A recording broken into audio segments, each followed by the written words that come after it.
Random news. Fans call out AEW for pretending to care about Camille with birthday posts amid TV hiatus. So, guys, there's some intern running the AEW Twitter account. So just don't worry about that. They just have a list of names with birthdays and go, oh, it's this person's birthday, right? It's some 22-year-old who doesn't even know what AEW is doing the Twitter for them. They don't care about they don't care about Camille. Okay, it's her goddamn birthday and they don't give it about her. We know that she's just booked or benched. And apparently, though, she got nuclear heat because, and this allegedly, she got like uber heat because what happened was she did some funky while negotiating her deal where she, I guess, more or less, I'm going to butcher it if I say it, so I'm not even going to go out there, but I just heard like she had a deal with one company, basically was like accepted it, but then used it to get the more money from the other company or whatever. Like she just did some funky that Tony didn't like, and it got like nuclear heat on her.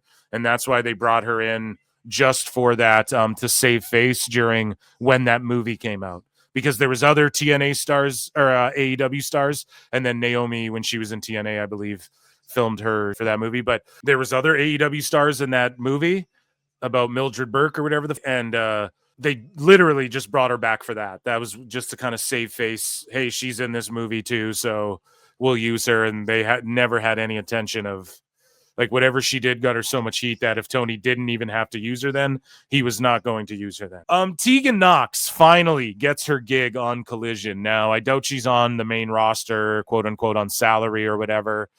But here's Ty J, which this Ty J team, honestly, I gotta be honest, it sucks. Like, it's not even a good team.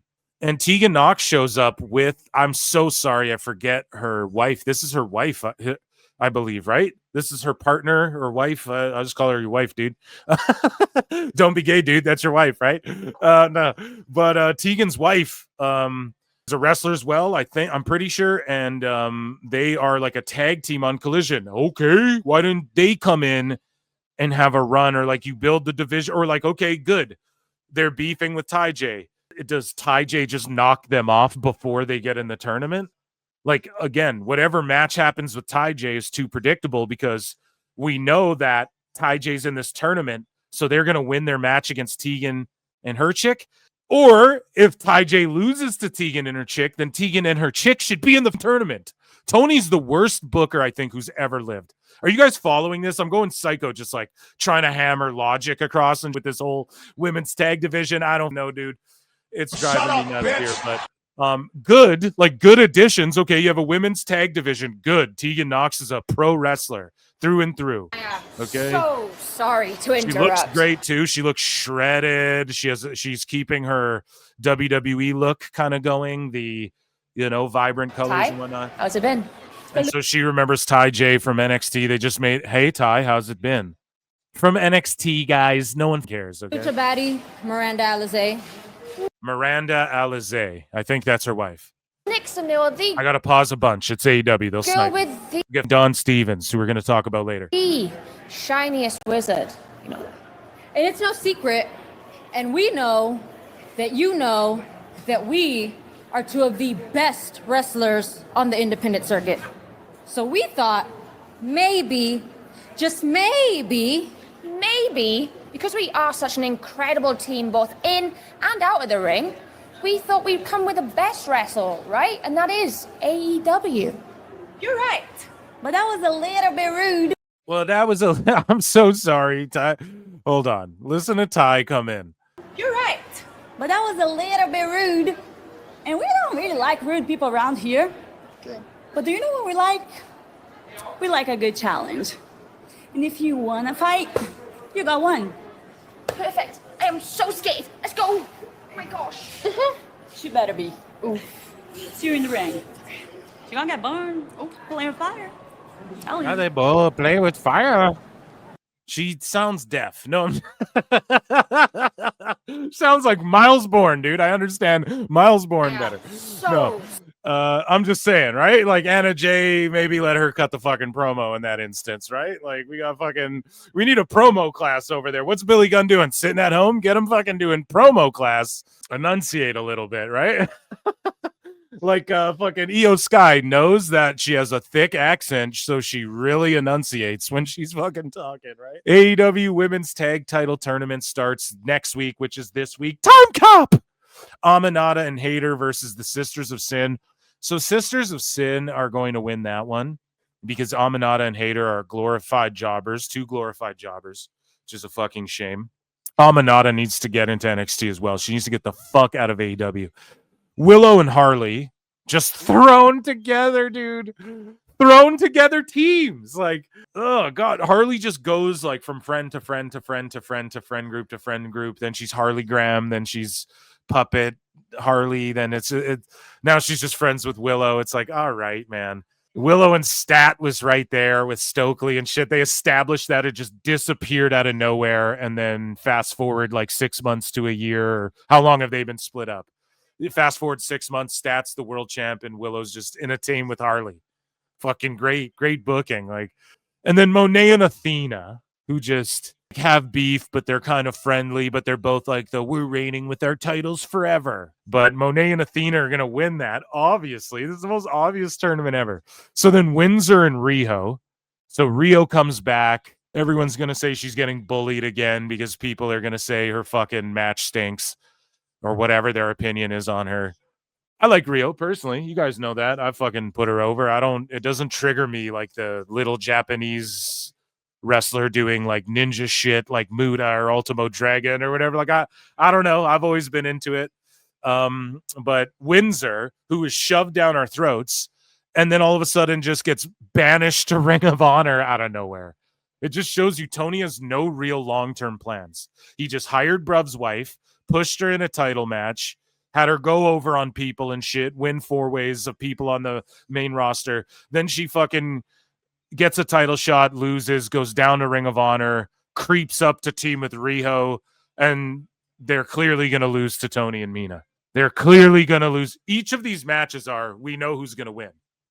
And then you have Bane and Ford versus Ty J. That's the one match I would say we don't know who's going to win. Like, okay, I could see Tony fucking around and putting Ty J over, but I think it's safe to assume Bane and Ford are going to win. I would say it's like 80-20 or like 70-30 on that one, Bane and Ford. So you're going to get Bane and Ford versus Tony and Mina. I see Tony and Mina winning. You're going to get Monet and Athena versus Sisters of Sin. Monet and Athena are going to win. And then we're going to get Monet, Athena, Tony, and Mina. I'm a poet and didn't know it. Monet, Athena, Tony, and Mina. I got hoes. I got hoes in different areas. Sounds like a fucking ludicrous rap, dude. Monet, Athena, Tony, and Mina. A little bit of Monica in my life. A little bit of Mina's all I need. A little bit of Tony's all I see. Right, dude? A little bit of Monet in the sauna. I think the finals will be Tony, Mina, Monet, and Athena. And then obviously we'll see because again, I follow this shit closer than most sickos, I bet. But like Mina is technically ROH. She lost her belt to Monet. She's going to want to get her belt back. But plus she's going to want to go after that ROH women's title that Athena has. So and then Tony obviously wants to get back at Monet and da-da-da-da-da. Like it's too predictable, man. It's just such elementary level tournament booking to where you can't get hyped for this. And then I legit don't know. I could see Tony and Mina beating Monet and Athena for the world tag titles. And then Tony will go, and now Monet or Mina and Tony get shots at Monet and Athena's singles titles. That's what he's going to do. It's what he's going to do. I'm calling it right now. So whatever. I'll give that an X-Files, maybe Tennessee Mark booking. The best guy is Tony Khan. I mean, if what I'm predicting doesn't happen, good, because I didn't see it coming, I guess. But it's just such a predictable outcome, and they're going to win the tag titles, then get a shot at these singles titles, and then eventually it'll lead to Monet and Athena are going to duke it out because Monet's going to get that world title off Athena.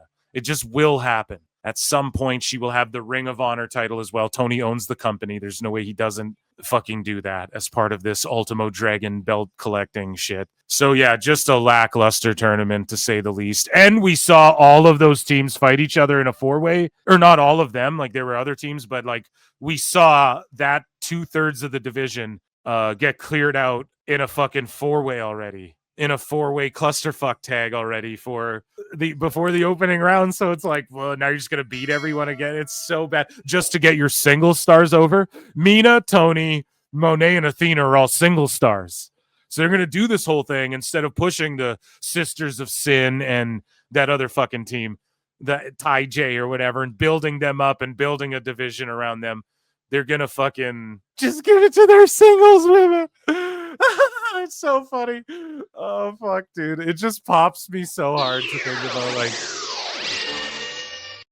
because it's just like, bro, you couldn't get like any fucking dumber, you know? Like, you couldn't fucking just like predictably ruin shit worse than it has been. That's my rant on the women's tag division. Marko Stunt. Okay, speaking of good for them, Marko Stunt is sort of using his pro wrestling gimmick and his Jurassic Express gimmick, and he's spinning it into, I'm a car salesman now, and this is for real. He's really a car salesman, and shout him out, man. You can't clown people for having normal fucking jobs. That's how the world goes round. You know what I mean? So there's no shame in this. He revealed, though, and we talked about it a long time ago, that he got slammed around, and, you know, he's a light little dude, and he got slammed around at all these hardcore indie spots, fucking cracked his head on the ground. Like, we've seen it. He would take these bumps from Lance Archer, get beat down for 10 minutes from Lance Archer and shit, in a glorified squash match. And I don't know, he did his thing, but he got beat up, and they're just like, your neck and your brain, and like, if you get any more concussions and shit like this,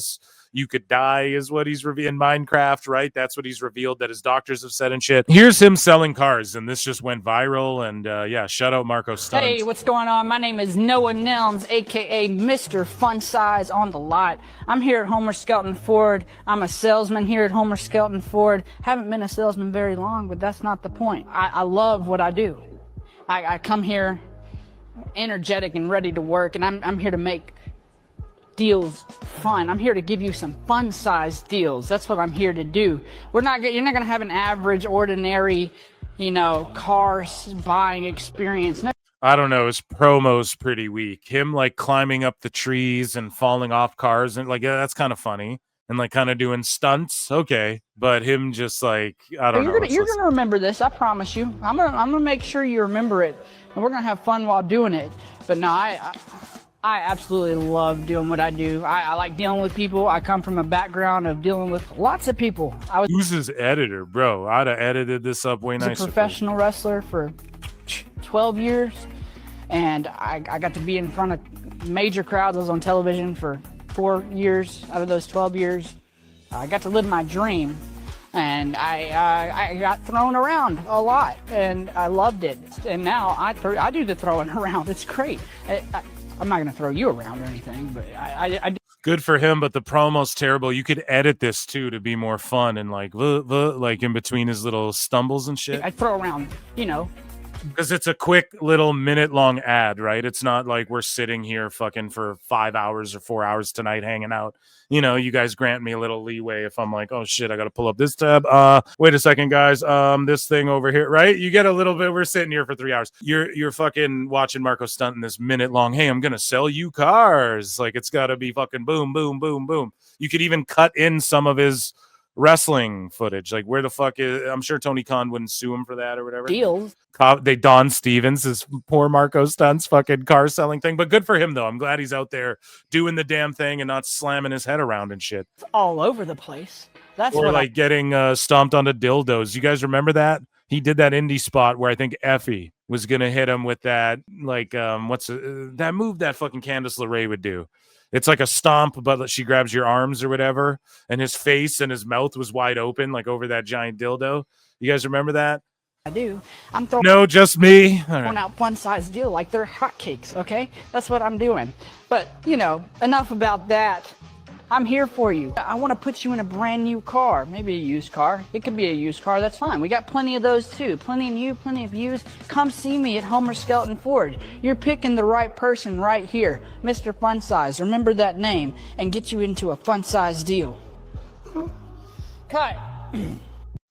I'm glad that he's doing this, and I'm glad it went super viral, and I hope people went down there to see him, just even if it was like this went viral of you, like on Twitter. It just popped in my feed. I didn't even actually know who you were, even, in instances like that. Maybe there's a possibility of that happening, and he fucking sells some cars. Speaking of segments here, some segments or fragments or pages, if you will, some panels were released for Absolute Batman 1, which I think the book came out today. And so Absolute Batman is a Batman who exists in like an alternate universe, right? And he does kill. And whoever's writing Ultimate Batman Absolute Batman, and whoever's drawing it, I think this Daniel Warren Johnson, yeah, this is the guy drawing it, or maybe he's not even drawing the comic itself, but he went viral recently for Absolute Batman fucking strangling an ICE agent to death. And in the comic world, and in that sphere of YouTube and everything, and that Twitter world, this really pissed a lot of people off, and people were like, well, fuck, I mean, the drawing is good, but like Batman wouldn't do this, but Absolute Batman would do this because he kills people. It's like an alternate dimension where it's another Earth, okay, in DC. If you guys don't follow DC Comics, it's an alternate Earth where Absolute Batman exists, and he will fucking I didn't know he killed cops and shit like that in Minecraft or whatever. This is a comic book universe, YouTube. I'm trying to watch how I say shit on here, but either way, this is just like a sketch that got put up, right? And he took out like an ICE officer, and people were like, well, this is cringe, but it's not like mainstream Batman. And then at the same time, it's like, well, none of this shit's real anyways, so who cares? But we got some panels from Absolute Batman 1 here that went semi-viral for two reasons. Now, one, Kenny Omega says, I'm Batman. I'm Batman. Look at me.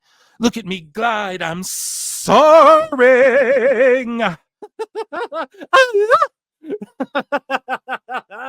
Look at me, Thor. I'm Batman. I'm Batman. I'm Batman. Whoa.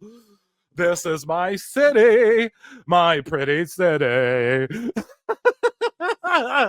I'm Batman, right? So they have Batman in this comic hitting a one-winged angel on police, though, and like flat out. So just to give you some context, in the comic sphere, and like if you guys are unfamiliar, there's like a movement in comics called like Comicsgate, and they're like right, they're like conservatives or whatever, at least is my understanding of it. And a lot of them were sort of like banished from like mainstream comics because they voted for Trump and shit like that. And now like you're starting to see indie comics, it's like you're starting to see like the bridges kind of mend again, because everything, I don't know, the world has been fucking crazy. But as far as like the, oh my God, you voted, you're MAGA, it's like people are just fucking tired of, so whatever. And that's, I mean, I'm Canadian. I don't even have a dog in that fight, but I'm just letting you guys know this is like the war that's going on in that sphere is like, he's killing this guy. And then people are like, well, no, he's not killing him. It's just a rear naked choke. And then the comic comes out and it's like, well, he's clearly like killing these guys, right? Like clearly he's dropping them on their heads. Their heads are spun backwards. Their necks are flipped over. Like he's clearly deleting these people in the comic now that it's out. But he flat out, if you guys can see these panels, he hits a one-winged angel on this cop. And not only like that's redacted in the first place, like it just doesn't even make sense that Batman would get a guy in that position and then choose to do that. But it's revealed that, oh, this guy out here making these fucking, like, he's an AEW sicko. The guy who wrote this comic or whatever, and the guy's doing the art or whatever, I guess or they're familiar with AEW, maybe because of this partnership or whatever, right? So, I mean, I think this shit's cringe. I don't know. It's not like Batman hitting a one-winged angel to me is cringy as fuck. And I'm a wrestling fan, dude. It's like borderline, when The Rock hits like a rock bottom in his movies, it's borderline cringe, but that move kind of, it has a sense of realism to it. It's like borderline too cheesy for the movies, but at least it's like The Rock doing his own shit. If Kenny Omega was hitting a one-winged angel in like the AEW DC crossover book, I'd be like, word. whatever. That makes sense for this comic book. To me, I just think it's cringe. Now, if this was leading to Absolute Batman's going to fight real Batman and real Batman's going to kill the shit out of Absolute Batman, I'd be a fan of that. I'd be cool. But just making like all these alternate universes where like here's Batman who deletes police, like he wouldn't do that, you know? It's just like here's fucking you know, and then we seen it first. Here's gay Batman and here's wheelchair Batman and here's fucking it's just like, okay, man, we get it. Like everyone's a Batman. It's the same thing in wrestling. You see now, everyone needs a world title. It's like, fuck off. Just chill. You know what I mean? Can Batman just be fucking Batman? So I'm just not into it. Definitely not for me. Again, it's an alternate universe Batman. So like maybe he fights Batman at the end. Maybe the end game is like real Batman kills the shit out of this Batman or so. I don't know. But also he hit a V trigger. So this isn't like coincidence or something he saw. Like this guy has Absolute Batman hitting fucking Kenny Omega moves in his Absolute Batman, which had a lot of media coverage and hype around it because of that guy drawing that fucking Batman choking out the ice guy or whatever, right? And so again, I mean, there's people melting down for different reasons. I'm not here to get like political about it or fucking preach to anybody. It's just art. It's a fake comic book. Okay, I mean, it is what it is. It's comic books these days, especially in the mainstream, are like fanfic more than anything. There's better fanfic out there. I'm not even joking. To me, I mean, I don't know. It's not my cup of tea, but this guy's just clearly an AEW sicko, right? And so this guy here, see, hits a V trigger as well. Maybe I could read this book and tell you guys what I think about it, because there was a lot of hype about it. But yeah, you know, he hits a one-winged angel, right? And so John Delaroz, who's kind of a redact himself, I'm not gonna lie, but hey, he just says Daniel Warren Johnson. Yeah, that's his name, Daniel Warren Johnson, who drew the viral image of Batman deleting an ICE agent, actually put the police getting deleted into an official DC comic for Absolute Batman Annual. DC Comics wants cops deleted. Now that's a very broad and bold statement to make there about that. As far as Absolute Batman is concerned, I mean, I don't know.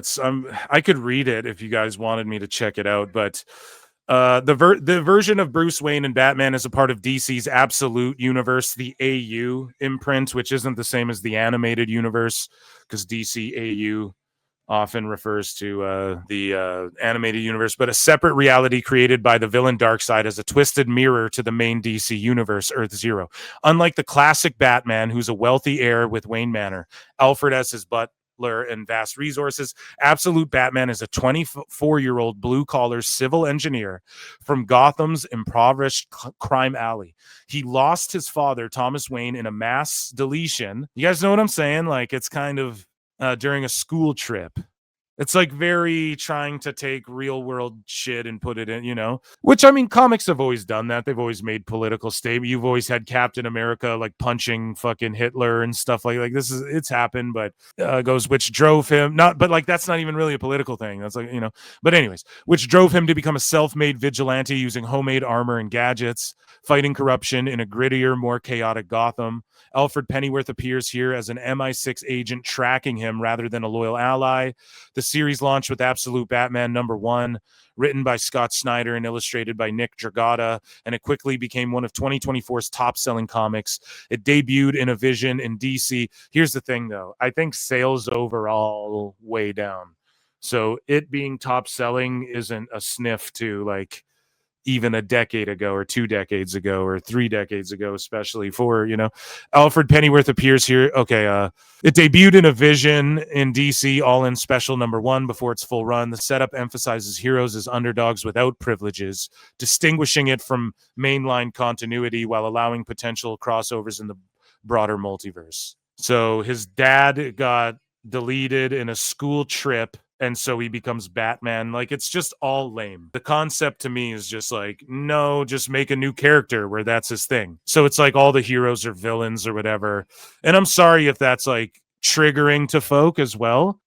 We're talking about it. But yeah, Kenny's like, I'm the one-winged angel. and Hangman's like beating off to this guy's artwork. And then the comic industry largely is like, this is pretty hack. The indie scene is definitely calling it hack. But and then I brought up Comicsgate. It goes beyond Comicsgate too. Like other people who aren't like, we're conservative, they're like, this is fucking doing too much. I've seen that. So it's I don't know, man.